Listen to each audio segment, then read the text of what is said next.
नमस्कार, मैं हूं संतोष। सिटी न्यूज वन रीवा की सांध्यकालीन समाचार सेवा में आपका स्वागत है। प्रस्तुत हैं आज के मुख्य समाचार। नवागत एडीजी केपी वेंकटेश्वर ने संभाला कार्यभार। थानों में बेहतर पुलिसिंग के लिए किए जाएंगे नवाचार। एक पिस्टल से धुआं तो दूसरी के फायर से आग। भाईगिरी की दहशत फैलाने वीडियो किया वायरल। पुलिस ने चंद घंटों के अंदर पहुंचाया हवालात। काली पट्टी बांधकर जूनियर डॉक्टरों ने जताया विरोध। मांगे नहीं मानी तो जूडा की होगी काम बंद हड़ताल। खबरें अब विस्तार से। नवागत एडीजी वेंकटेश्वर राव ने आज 11 बजे रीवा रेंज की कमान संभाल ली है। एडीजी राव कामकाज को लेकर काफी संजीदा दिखे। कार्यालय में पहुंचकर उन्होंने जहां पदभार ग्रहण किया, वहीं थानों में पहुंचकर पुलिसिंग व्यवस्था की जानकारी भी ली।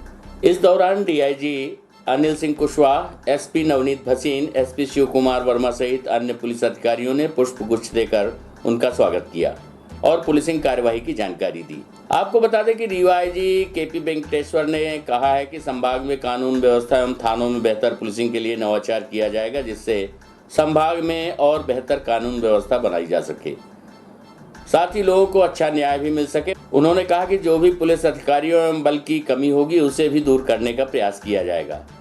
इस दौरान रीवा रेंज की कमान संभालते ही श्री राव कार्यालय से काम पर निकल पड़े और वे police control room, civil line थाना, आजाक एवं नवनिर्मित ट्रैफिक थाने का निरीक्षण करके न सिर्फ जानकारी ली बल्कि आवश्यक निर्देश भी दिए। हम आपको बता दें कि रीवा पहुंचने वाले दोनों अधिकारियों की वर्किंग काफी संजीदा दिखी है। एसपी नवनीत भसीन के बाद आईजी भी पदभार ग्रहण करते ही पुलिसिंग व्यवस्था को सीधे तौर पर देखने के लिए मैदान में उतर आए हैं। हम आपको बता दें कि हाल ही में राज्य शासन द्वारा प्रशासनिक अधिकारियों के किए गए तबादले में रीवा के 2 पुलिस अधिकारियों का तबादला हो गया था। रीवा एसपी रहे राकेश सिंह के तबादले के बाद उनकी जगह नवनीत भसीन ने सोमवार को पदभार संभाला। तो वहीं आईजी उमेश जोगा के जबलपुर ट्रांसफर के बाद उनकी जगह बालाघाट में पदस्थ रहे नवागत एडीजी वेंकटेश्वर राव ने गुरुवार को रीवा रेंज की कमान संभाल ली है। आइए सुनते हैं रीवा रेंज के एडीजी केपी वेंकटेश्वर राव से प्राप्त जानकारी के अंश।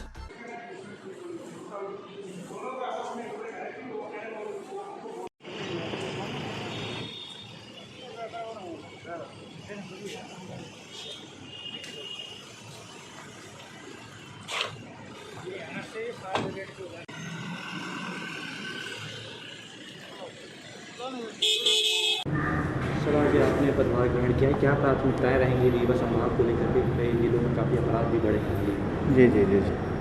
तो मैं आज ज्वाइन किया हूँ एज आईजी रीवा, एडीजी हूँ मैं। तो प्राथमिकता हमारा तो प्रायोरिटीज़ तो पहले से फिक्स्ड है। पहला तो हमारा लॉ एंड ऑर्डर है। लॉ एंड ऑर्डर मेंटेन रखे, कौम में शांति रहे, हमारा यही है। और जो भी क्राइम होता है उसमें शीघ्र हम उसमें कार्रवाई करेंगे और न्याय व्यवस्था बना के रखेंगे। यही हमारा टॉप प्रायोरिटी रहेगा। सर, क्या नवाचार होगा कानून कसावट और लाने के लिए? तो हमारा जो पुलिस स्टेशन है, बेसिक यूनिट है, उसी में हम ज़्यादा काम करेंगे। बेसिक पुलिसिंग, उसमें कसावट लेके आएंगे। कई ऑफिसर्स की कम पड़ती है, कई पुलिस की कर्मचारी कम पड़ती है, उसमें हम लोग अभी चर्चा कर रहा था हम से। कई अधिकारी की कमी है, उसको ज़्यादा से ज़्यादा अधिकारी को लेके आएंगे, उसको फिर कसावट अपने आप ही आ जाएंगे। अच्छे अधिकारी को लेके आएंगे। नशे पे कैसे लगाम लगाएंगे? नशे में तो अभी तो पता चला यहाँ नशा के चल रहा है, इसमें बड़ा दुख की बात है। हम इसमें बंद करवा देंगे उसको। बॉर्डर से जुड़ा हुआ है जी, यूपी बॉर्डर से जुड़ा हुआ है। ज़्यादातर मादक पदार्थ अवैध असलाह जो होते हैं यूपी से आते हैं। जी। इसके लिए कुछ यूपी पुलिस से यूपी पुलिस से चाहिए, क्योंकि मेरे बैचमेंट है वहाँ पे। हम लोग चर्चा करते रहेंगे, कसावट लाएंगे, जरूर लाएंगे, आपको दिखाएंगे हम। रीवा में भाईगिरी की दहशत फैलाने के लिए एक युवक ने पिस्टल से फायर कर सोशल मीडिया में अपना वीडियो वायरल किया। जैसे ही वीडियो पुलिस तक पहुंचा, इस शातिर बदमाश को पिस्टल के साथ पुलिस ने गिरफ्तार कर लिया है। ये किसी बड़ी वारदात को अंजाम देने की फिराक में गल्ला मंडी में घूम रहा था, जहां से पुलिस ने इसको गिरफ्तार किया है। एक पिस्टल से धुआं निकालता और दूसरी से फायर करता वीडियो में दिख रहा है ये युवक रोशन गुप्ता उर्फ रोज एंड रॉक्स। लोगों में अपनी दहशत फैलाने के लिए इसने पिस्टल से फायर कर वीडियो बनाया और सोशल मीडिया में वायरल कर दिया। ये वीडियो देखते ही देखते वायरल हो गया। दहशतगर्दी का ये वीडियो तेजी के साथ वायरल हुआ और पुलिस कप्तान तक पहुंच गया। पुलिस ने इस मामले को गंभीरता से लिया और रोज एंड रॉक्स तक पहुंच गई। पुलिस ने इस अपराधी को मैया थाना अंतर्गत गल्ला मंडी से गिरफ्तार कर लिया है और इसके पास से पिस्टल भी बरामद कर ली है। हो अंडरवर्ल्ड में जिक्र यारा के नाम का, कौन सा बदमाश जो मैंने न जानता, हो खत्म हो जा गुंडा का वजूद, शहराना नहीं रलता, नाम सदा चलता। जहां पर ये किसी वारदात को अंजाम देने की फिराक में घूम रहा था, दरअसल ये लोगों के बीच अपनी दहशत फैलाने के लिए इस तरह का वीडियो बनाकर वायरल करवाया था, जिसमें वो एक पिस्टल से धुआं निकालता है तो दूसरी के फायर में आग दिखाता है। शहर में ये कोई बड़ी वारदात की योजना बना रहा था। पुलिस इसके अपराधों की कुंडली खंगाल रही है। आइए सुनते हैं इस संबंध में थाना प्रभारी अमैया शिवा अग्रवाल से प्राप्त जानकारी के अंश। सर, एक ये वीडियो वायरल हुआ था गोली चलाने का, क्या पूरा मामला है सर? कल पुलिस अधीक्षक महोदय ने जो है एक वीडियो भेजा था जिसमें एक व्यक्ति जो है पिस्टल से फायर करता हुआ दिख रहा था। तत्काल संज्ञान में लेकर पुलिस अधीक्षक महोदय के निर्देशन में जो है उसको गिरफ्तार किया गया और उससे एक पिस्टल .32 की जब्त की गई है और जो अपना जुर्म स्वीकार किया है उसने ही वीडियो वायरल किया था लोगों को दहशत फैलाने के लिए और माननीय के निर्देश में कार्रवाई की गई। कहाँ का रहने वाला है, क्या करता है, क्या चीज़ है? ये रोशन गुप्ता इसका नाम है और करता कुछ नहीं है। ये पुराने अपराधों में भी रह चुका है। सिविल लाइंस के एक मामले में 302 में रह चुका है जब ये अपचारी था और अभी समान और अमैया में एक इसका साधारण मारपीट का मामला दर्ज है। आर्म्स कहाँ से पाया था, कुछ पता चला? ये बताया है जिसका भी, उसकी जांच हम कर रहे हैं और तह तक पहुँचेंगे इसका। काली पट्टी बांधकर जूनियर डॉक्टरों ने की प्रेस कॉन्फ्रेंस। प्रेस वार्ता में जूनियर डॉक्टरों ने बताया कि भोपाल के तीनों सीनियर डॉक्टरों को जल्द से जल्द बहाल नहीं किया गया तो प्रदेश भर के जूनियर डॉक्टर काम बंद कर स्ट्राइक करेंगे। आपको बता दें कि जूनियर डॉक्टरों द्वारा जुलाई माह में हड़ताल की गई थी, जिसके बाद सरकार द्वारा डॉक्टरों की मांगों पर विचार करते हुए उनकी कुछ मांगों को मान लिया गया था। हड़ताल वापस लेने हेतु चर्चा की गई थी तथा स्टाइपेंड भी बढ़ा दिया गया था। आपको बता दें कि उस समय सरकार द्वारा जितने भी जेडीए प्रेसिडेंट थे उन सबको हड़ताल समाप्त करने हेतु पत्र जारी किया गया था और हड़ताल को अवैधानिक घोषित कर काम पर लौटने को कहा गया था। आपको बता दें कि उक्त हड़ताल में शामिल हड़ताली जूनियर डॉक्टरों के संबंध में न्यायालय द्वारा भी हस्तक्षेप किया गया था और डॉक्टरों को काम पर लौटने हेतु कहा गया था। साथ ही न्यायालय द्वारा डॉक्टरों के विरुद्ध किसी भी प्रकार की सख्त कार्यवाही न किए जाने की बात भी कही गई थी। आज प्रेस कॉन्फ्रेंस कर जूनियर डॉक्टर एसोसिएशन रीवा के अध्यक्ष द्वारा बताया गया कि तत्कालीन हड़ताली डॉक्टर एवं सभी जेडीए प्रेसिडेंटों के खिलाफ की गई निलंबन की कार्यवाही को सरकार द्वारा वापस ले लिया गया है, किंतु भोपाल के डॉक्टरों के खिलाफ 3 जूडा पदाधिकारियों के रजिस्ट्रेशन रद्द करने की कार्यवाही की जा रही है, जिसे समाप्त कर उनको बहाल करने की मांग की गई है। अन्यथा प्रदेश के जूनियर डॉक्टरों द्वारा पूरे प्रदेश में हड़ताल कर काम बंद करने की चेतावनी दी गई है। जैसे कि भी स्ट्राइक की गई है तो हमारे जो भी साथी थे वहाँ पे गए थे, बाकी सभी लोग भी गए थे। सरकार की भी अच्छी नीति थी कि उन्होंने हमारी बातें मानी, लेकिन सिर्फ इतने जब ये स्ट्राइक की गई थी सभी लोगों के लिए, तो किसी 3 या 4 लोगों के खिलाफ अलग से एक्शन निकालना या सिर्फ उनके अलग से रजिस्ट्रेशन कैंसिल करना ये कोई ठीक बात नहीं है। मतलब यहाँ तक आने के लिए लोग बहुत मेहनत करते हैं और स्ट्राइक करने की अपनी एक वजह थी। जैसा कि आप सभी को पता है कि जून जुलाई माह में जूडा ने स्ट्राइक की थी अपनी कुछ लीगल डिमांड्स को लेकर। उसमें सरकार ने हमारी एक डिमांड मान ली थी कि हमारा स्टिपेंड बढ़ा दिया था। 24 घंटे काम करने के एवज में उन्होंने हमारा 10,000 रुपया बढ़ाया। आज सरकार ये बोलती है कि ये सारे आपने असंवैधानिक काम किया, तो फिर जब वो हमारी स्ट्राइक असंवैधानिक थी तो फिर उन्होंने हमारी मांगें मानी क्यों? और इसके बाद सरकार ने जितने भी जेडीए प्रेसिडेंट्स थे रीजनल और सेंट्रल, उनके अगेंस्ट में लेटर निकाला, सबके अगेंस्ट में लेटर वापस ले लिया, लेकिन भोपाल जूडा के जो पदाधिकारी हैं उनको जो लेटर दिया था वो वापस नहीं लिया। इस तरीके से हमें सरकार का ये इंटेंशन समझ में आता है कि सरकार कुछ लोगों को टारगेट कर रही है और आज़ादी से पहले वाली चीज़ समझ में हमको आती है, जिस समय ये बोला गया था कि गोरे अंग्रेज चले जाएंगे और काले अंग्रेज आ जाएंगे। ये दमनकारी नीति सरकार की है। आज भोपाल स्ट्राइक में है, हमारी पदाधिकारियों से बात चल रही है, जुड़ा पदाधिकारियों से हमारी बात चल रही है। अभी जैसी सर्वसम्मति बनती है उस हिसाब से हम स्ट्राइक पे जाएंगे। हम उनका पूरी तरीके से समर्थन करते हैं। आज जुड़ा संघ पूरा, हमारे सारे स्टूडेंट्स काली पट्टी बांधकर सरकार के खिलाफ अपनी आवाज़ बुलंद करते हैं। चूँकि अभी सभी डॉक्टर्स में, मध्य प्रदेश के 3500 डॉक्टर्स के बीच में आपस में अभी बातचीत चल रही है। तब तक हम अपना कार्य अभी निलंबित नहीं कर रहे हैं, अभी हम मरीजों की सेवा में तत्पर रहेंगे। लेकिन जैसे ही कोई निर्णय लिया जाता है हम पूरे समर्थन में उतर आएंगे।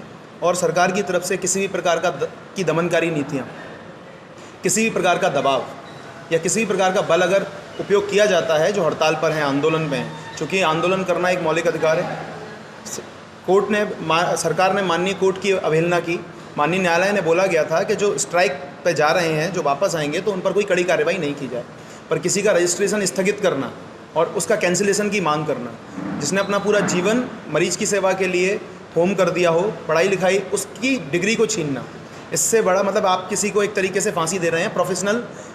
प्रोफेशनल डेथ सेंटेंस है ना। आप किसी का गला नहीं काट रहे, लेकिन उसको उसकी डिग्री, उसकी योग्यता को छीन कर आप उसको मार ही रहे हैं। सरकार अगर इस तरीके का कदम रहेगी, अगर सरकार का इसी तरीके का दमनकारी नीतियाँ रहेंगी, तो हम पूर्ण रूप से हड़ताल पर चले जाएंगे। अभी बातचीत जारी है, अभी तक जैसे कोई राय कायम नहीं हुई है, अभी हम कोई स्टेटमेंट दे नहीं सकते, इसलिए बाकी जैसे जुड़ा पदाधिकारी सेंट्रल के लोग डिसाइड करेंगे।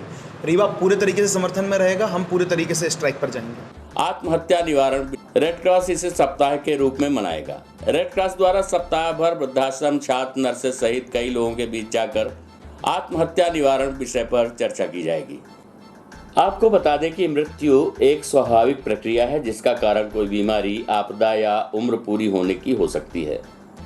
संयुक्त राष्ट्र संघ ने मेंटल हेल्थ एक्शन प्लान 2013 से 2030 में WHO के मेंबर, जिसमें भारत भी शामिल है, आत्महत्या की दर 2030 तक 30% कम करने का निर्णय लिया गया है और इसीलिए हर वर्ष 10 सितंबर को विश्व आत्महत्या निवारण दिवस के रूप में मनाया जाता है। रेड क्रॉस भी भागीदारी निभाते हुए एक सप्ताह तक आत्महत्या दिवस मनाएगी, जिसमें शहर से लेकर ग्रामीण क्षेत्रों तक, किसानों से लेकर स्टूडेंट, नर्स, शिक्षक सहित विभिन्न वर्गों के लोगों के बीच एक कार्यक्रम कर आत्महत्या विषय पर चर्चा की जाएगी। इस दौरान उपस्थित मनोचिकित्सक लोगों को काउंसलिंग करेंगे, जिससे लोग दिमागी तौर पर मजबूत होकर हर परेशानी का सामना आसानी से कर सकें। इस दौरान रेड क्रॉस के vice chairman doctor AK Khan एवं वृद्धाश्रम प्रभारी डॉक्टर प्रभाकर चतुर्वेदी और सचिव डॉक्टर विनोद श्रीवास्तव भी मौजूद रहे। चेयरमैन रेड क्रॉस रीवा के डॉक्टर सज्जन सिंह से प्राप्त चर्चा के अंश। वास्तव में ये विश्व स्वास्थ्य संगठन का एक अभियान है, जिसके तहत जितने भी सदस्य हैं विश्व स्वास्थ्य संगठन में, जिसमें भारत शामिल है, इन्होंने एक निर्णय लिया है कि 2030 तक यहाँ पर जितने भी उनके देशों में ये आत्महत्या हो रही हैं, उसका प्रतिशत कम से कम 30% घटाएंगे। और ये 10 तारीख का जो ये प्रोग्राम है, ये प्रतिवर्ष मनाया जाता है, लेकिन हम लोगों ने रेड क्रॉस ने केवल इसी वर्ष से शुरू किया है। और इसको हम न केवल एक दिवस के रूप में मनाएंगे, बल्कि इसको एक हम सप्ताह के रूप में मनाएंगे, क्योंकि कई कार्यक्रम करेंगे। अलग अलग टारगेट ग्रुप्स हैं, जैसे किसान हैं, स्टूडेंट्स हैं, वृद्ध हैं, बीमार हैं, नर्सेज हैं, जितने भी इस तरह के ग्रुप्स हैं, उन सब में इसकी संभावनाएं बनी हैं और उनको सबको एक जगह नहीं किया जा सकता, इसलिए कई प्रोग्राम करेंगे। पहला प्रोग्राम हमारा वृद्धाश्रम में हो रहा है कल। एक सही बात है कि अगर आपने ये सोचा कि हम आज मर जाएंगे तो हमारी समस्या गई, नहीं जाती। समस्या इस शरीर में नहीं है, ये जो हम पहने हुए हैं, ओढ़े हुए, समस्या यहाँ मन में है। और मन जो है जीव का मरता नहीं है, एक शरीर छोड़ के दूसरे शरीर में जाता है। जब इनका पुनर्जन्म होगा तो वो समस्या पुनः आएगी। सेंधमारी कर 2 लाख से अधिक की हुई चोरी, 45,000 की नकदी सहित सोने चांदी के बने जेवरात अज्ञात चोरों ने किए पार। नईगढ़ी थाना क्षेत्र के जमुरहा गांव की है घटना। जनप्रतिनिधियों एवं ग्रामीणों ने नईगढ़ी पुलिस पर खड़े किए हैं कई सवाल। सैकड़ों चोरियों का आज तक नहीं हो पाया है खुलासा। आपको बता दें कि नईगढ़ी थाना क्षेत्र अंतर्गत जमुहारा गांव के निवासी अमरेश दुबे पिता श्री प्रेमलाल दुबे के घर में बीती रात अज्ञात चोरों द्वारा सेंधमारी कर घर के अंदर रखी अलमारी एवं 4 पेटियां घर से उठाकर खेत में ले जाकर तोड़ी। जिसमें 45,000 की नकदी एवं सोने चांदी के बने जेवरात, 4 नंग अंगूठी, लगभग 3 तोला कान की बिजली, 10 ग्राम सोने की चैन 1 तोला एवं चांदी के बने जेवरात, 4 जोड़ी पायल, करधन, हाफ सेट लगभग आधा किलो सहित पेटी के अंदर रखे फूल के बर्तन सहित अन्य घरेलू सामान अज्ञात चोरों द्वारा बीती रात पार कर दिया गया। जैसे ही पीड़ित परिवार की नींद खुली तो देखा कि घर की दीवार पर सेंधमारी हो गई है और पीड़ित परिवार के होश उड़ गए। ग्रामीण वासियों में चोरी की खबर आग की तरह फैल गई, जिसके कारण पूरे गांव में सन्नाटा छाया हुआ है। पीड़ित परिवार अमरेश दुबे ने बताया कि ये घटना जो लगभग 1 बजे के बाद हुई है, हमारे गांव के लोगों ने अज्ञात बदमाशों को मोटरसाइकिल पर घूमते हुए देखा है, जिससे स्पष्ट होता है कि वही मोटरसाइकिल सवार व्यक्तियों ने चोरी की घटना को अंजाम दिया है। पुलिस अधीक्षक से मेरी मांग है कि मेरे घर में हुई चोरियों का खुलासा तत्काल कराया जाए। आपको बता दें कि जनप्रतिनिधियों एवं पीड़ित परिवारों ने नई गढ़ी पुलिस पर सवाल खड़ा किया है। युवा समाज सेवी कांग्रेस नेता जनपद उपाध्यक्ष नई गढ़ी नृपेंद्र सिंह पिंटू ने कहा कि नई गढ़ी थाना क्षेत्र के अंतर्गत 1-2 माह के अंतराल में 1 दर्जन से अधिक चोरियां हुई हैं, लेकिन नई गढ़ी पुलिस के ढुलमुल रवैये के कारण एक भी चोरियों का खुलासा नहीं हुआ है।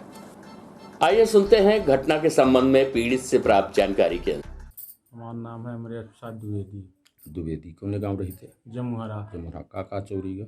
हमारे यहाँ रात के 12-2 के बीच में चोरी के सामान हमार नगद 45,000 रुपया जो हमारे जानकारी में है।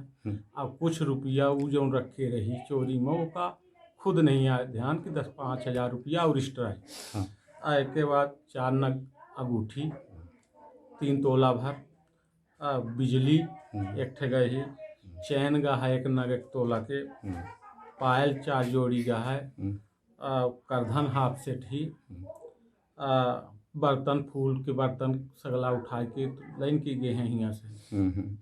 इतना चीज गए हैं, कुछ दिखाई हुआ नहीं पा। घर के बाहर का सामान पड़ा? घर के बाहर अलमारी हुआ, खेत बांध में परी लाही, संदूक परी लाही, वहीं 1 ठे 3 ठे अटैची परी लागी यहाँ, फेंकी परी लागी यहाँ। करीब हम 3:30 बजे जागन तो हमका जानकारी है, उठ के दिखन बलान मोहल्ला वाले का आए बिहन्ने 5 बजे से कुछ लोगों के द्वारा बतावा होगा कि यहाँ 2 बजे 1:30 बजे रात गाड़ी मोटरसाइकिल खड़ी रही बद्री के कोने में, घर के कोने में। एक के बाद बद्री आए यहाँ बताएं कि 2 आदमी रहे पेशाब कर रहा, खड़ी रही मोटरसाइकिल। एक के बाद वो मोटरसाइकिल स्टार्ट हुई कि हमारा के स्कूल कई गई हैं। हाँ, कई एक आदमी के मुँह से या आवाज़ आई बतावल रहा। एक के बाद सोहगौरी एक जन उड़ीसा में रहा तो वो आए हैं 1:30 बजे रात उठे हैं, तो कुछ लोगन के नाव लाई के बतावर रहे कि क्या कहावत है ये आदमी कहें आती गए, ट्रैक्टर गाड़ी घोड़ा हम साथ में गए 1:30-2 बजे के रात के टाइम।